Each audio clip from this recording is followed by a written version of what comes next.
Go ahead.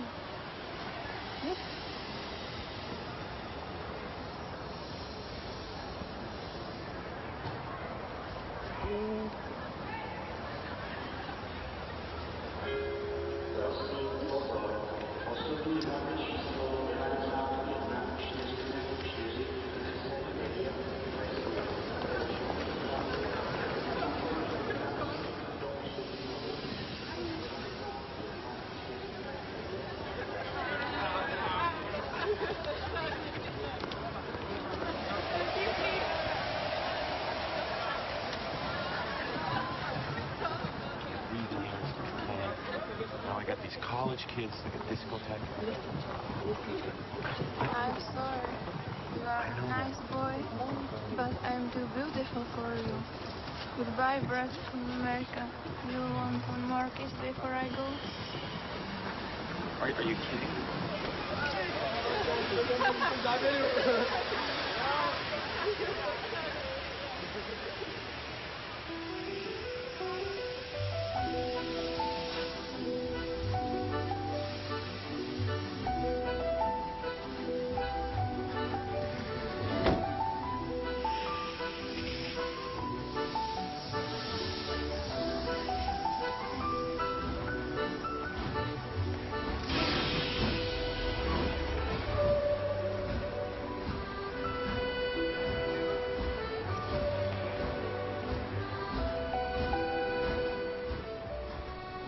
I am here tonight to tell you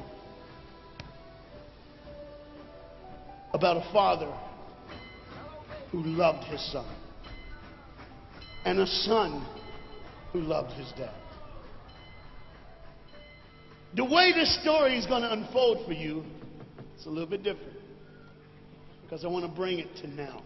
You see, a dad would go home and he would go by the school, and every now and then he would pick up his son and say, "Son, why don't you go to work with me?" The boy loved that. And when his dad would just come and pick him up, he was the happiest boy ever. He knew that he would get to spend the afternoon with his father at work, and he would get his coat, and they would walk, and he would bring hot chocolate for his son, for it was really cold, and they would go through. But this boy was different. This boy would see things. This boy wasn't normal. And when they were walking one afternoon going to where dad worked, this boy would notice things that other people wouldn't notice. He see things other people wouldn't see. He sees a man in a bathrobe in the middle of the street who's yelling at a second-story window. He sees a woman who's very angry at him and doesn't really want to hear what he says. This boy, as the rest of the world hustles by, he slows down. He sees the hurt and the pain. He sees the anguish and the sorrow. He sees the window close and a desperate man trying to get his love out.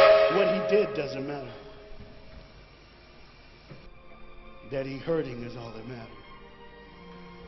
And this boy would see these things. His father rushes and gets him by the hand and says, "Let's go. Be late." He would stop and look one more time. Can I stop his pain? Can I stop her hurt?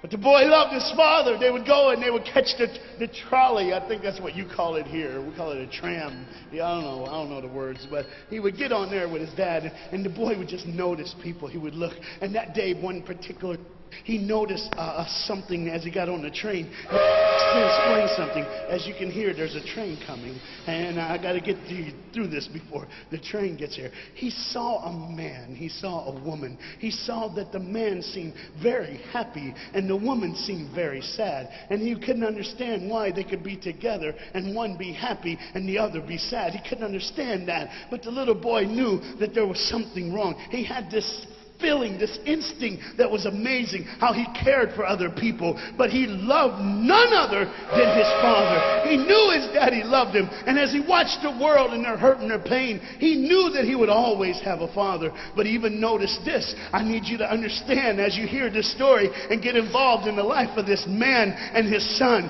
I need you to notice that there's no mom.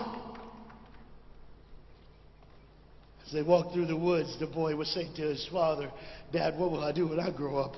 What will I get to do? Will I get a cool job like yours? How will I work? He said, I don't know, but I want to change the world. I want to do something great. I want to do something wonderful. I want to help people. I want to do something that could change the lives of anyone. I just want to be that great. I just want to do something good. And as he walked with his dad would say, son, you will be great. You will be awesome. You will change the world. Your life is going to be incredible. But there was a train coming. There's always a train coming. The train is called life. We're all on the train of life, just riding. Whether we realize the truth or not, whether we realize what's happening or not, we're all on that same train tonight. Only God has saw it fit for us to be in the same room, in the same car, for such a time as this. When they get to the edge of the train track, he could see where his father worked. You see the bridge? That's what his dad did.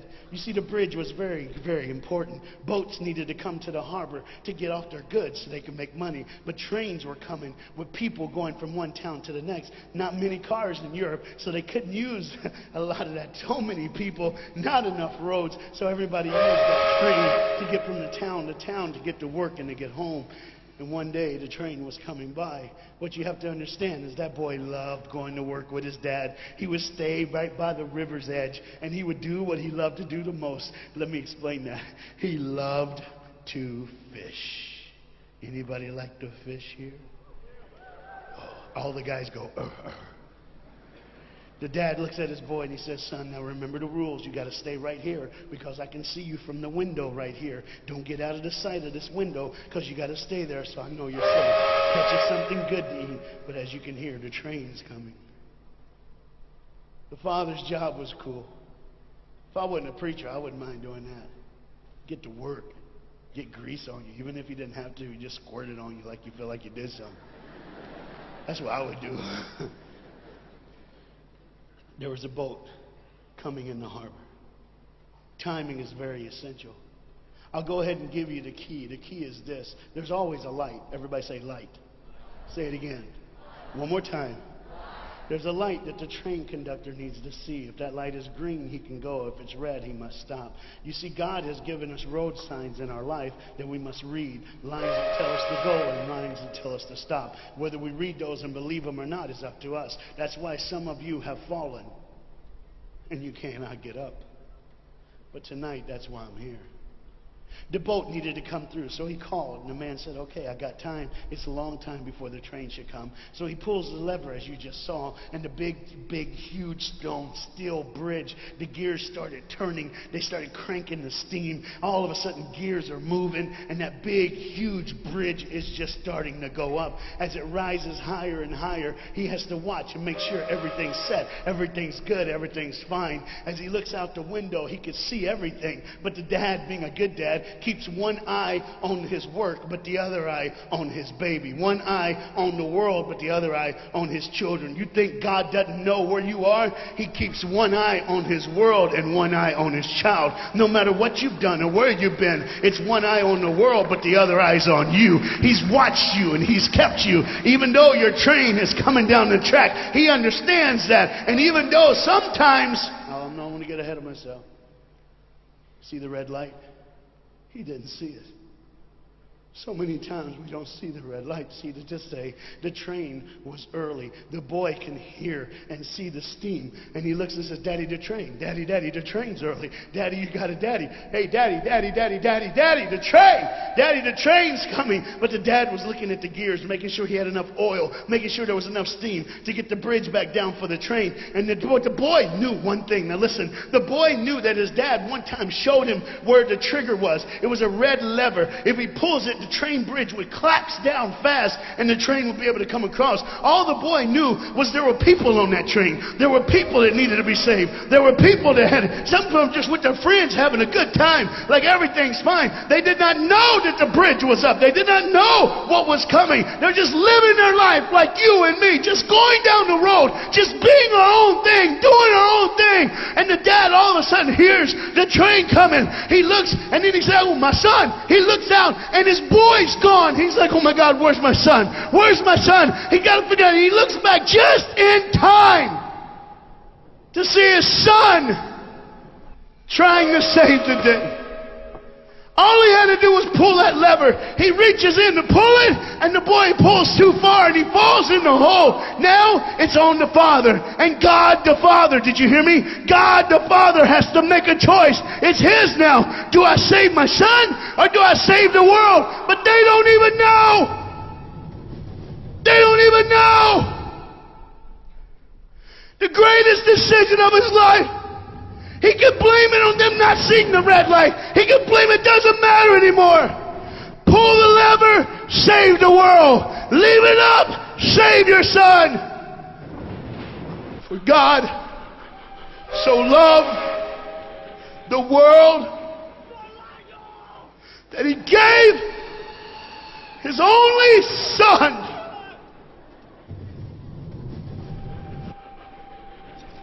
Whosoever believes in him will not perish. 3, 2, 1. Okay. And they didn't even know. They never would know. They didn't even know the train goes by.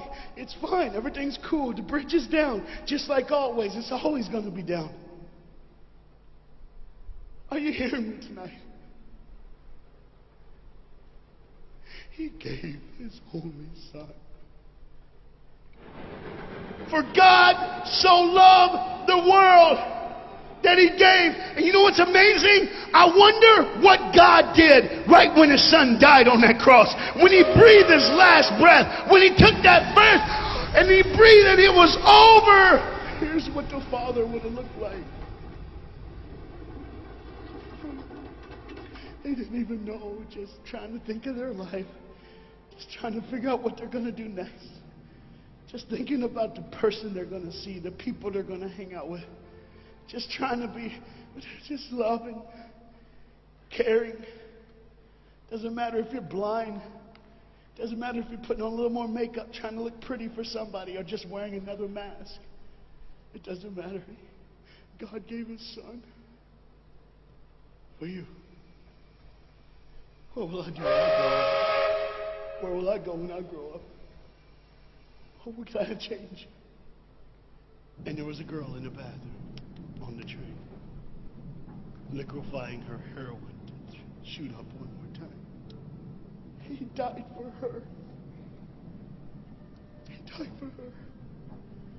But in one moment, are you listening? In one moment, it's the Bible says everybody gets a chance. In one moment to see the look of the Father when he knows when you realize what he did for you, when you realize the sacrifice, when you realize he let his son die so that can live, when you realize what he did, no matter what you're doing, no matter where you're at in this life, no matter what you're a part of, you gotta stop. You gotta stop. Even if it's for 1 second and think, my God, he did it for me. He did it for me. And I pray to God you drop what you're doing. Drop what you're doing. With all the pain and the hurt and the sorrow in the world, he did it for you. That's why you're so quiet. You see the train's coming. The train's coming. Everybody has things. You have ways of I don't want to do that. I don't want to, but why do I keep doing it? Even Paul said, why do I do? My flesh tells me, and I do what I know is wrong, and I don't do what I know is right. You got to understand tonight, the fight is on, and we can win. We become more than conquerors through Jesus Christ. And I'm not preaching just for me. I'm preaching on behalf of you. But what you got to understand is, there had to be a moment in those 3 days when Jesus died on a Friday and rose again on a Sunday. There had to be this moment. Go ahead, look at the screen. When it was just God and his baby and his son.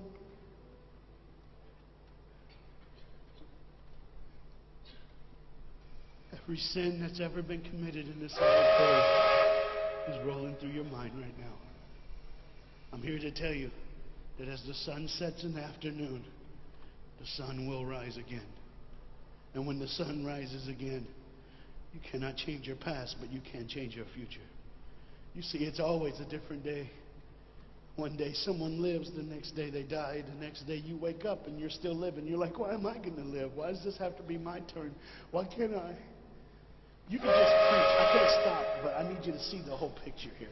You see, because when God the Father gave his only Son, when Jesus Christ breathed his last breath and he died, he did it in a way that you can never ever say, you don't know me, you don't understand me, God don't understand my pain, God don't understand my sorrow. You see, that's the very train that boy was on. That's the very train that he was on. And as this dad remembers, look real close. You see the pictures of the people? Bam, there they are. But there's somebody added in the picture, isn't it? Bam, there they are. Do you see who's added in it? In every face of every person, Jesus is in their life. Why? Because when you're the greatest sacrifice, you always end up in everyone's life. No matter where they are, who they are. He did it so that you can say he was there all the time.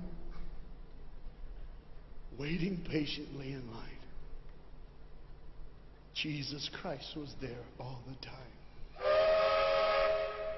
And the train keeps going. The train keeps coming. Train keeps moving. People keep living and people keep dying. And God the Father just watches it all. One eye on the world, the other eye on you. Some of you are starting to figure it out. You're like, what is he looking for? Just one girl. Because see, the whole horrible day, God only had his eyes on one person. And there was just a day on the street corner when he walked by, he saw a girl with a babe. And she saw him. Do you get it? Old things are passed away. Behold, all things become new. He did it so that we can live. No matter what the sin, no matter what the pain, no matter what the sorrow, the sacrifice was perfect. It was perfect. And it was for you. And God the Father watches it all unfold. And all he could say